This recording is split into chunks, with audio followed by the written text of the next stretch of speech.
To the left, the wall to the right. Nothing there. My front door was closed and locked. The chain was on.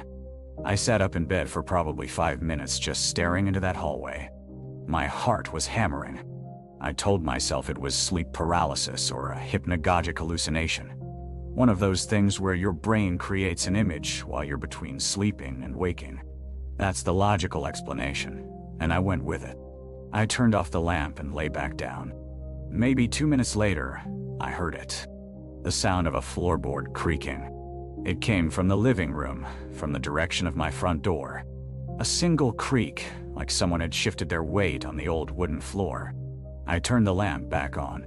I got out of bed this time. I walked into the living room and checked the door again. Still locked. The windows were all secured. I checked the small bathroom. Empty. No shower curtain hiding anything. I had one of those clear plastic ones anyway. Everything was fine. Everything was locked and empty. But here's what I couldn't explain. In my bedroom on my nightstand, I had a digital alarm clock. And when I had turned on the lamp the first time and looked at the hallway, I'd gotten a glimpse of my alarm clock display. It read 3-7. After I turned the lamp off and waited 2 minutes for that floorboard creak, I went back to my bedroom and checked the clock again. It read 3:42. 35 minutes had passed. I had no memory of those 35 minutes. I sat on my bed and I tried to think through what could have happened. Did I fall asleep again? I didn't feel groggy or disoriented. I felt alert. I felt like those minutes were just missing. I got my phone and called the non-emergency police line. I told them someone might have broken into my apartment, that I'd heard a noise. I didn't mention the figure in the hallway or the missing time because I knew how that would sound. The dispatcher said they'd send someone over. The officer arrived about 20 minutes later. He was professional about it. He checked the door and windows, looked in all the closets, even checked behind my shower curtain. Everything was secure. Nothing disturbed. He asked me if I was on any medications, if I'd been stressed. I said no, and he left.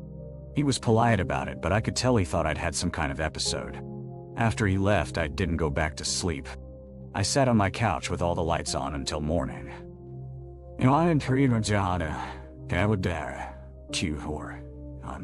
Over the next week, I had the locks changed. I installed a chain lock on my bedroom window. I was checking my apartment constantly, but nothing else happened. No more figures in the hallway. No more missing time. It was like someone had gotten exactly what they wanted, and then left. I moved out 2 months later. I told my landlord I'd found a place closer to work, which was true.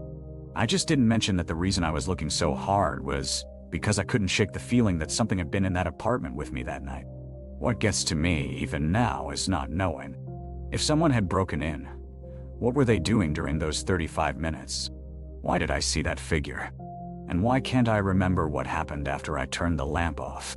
Sometimes I wonder if I should have fought back, if I'd gotten up, if I'd actually confronted whatever that was. But mostly I'm grateful that I didn't, because I still have no idea what I would have been confronting.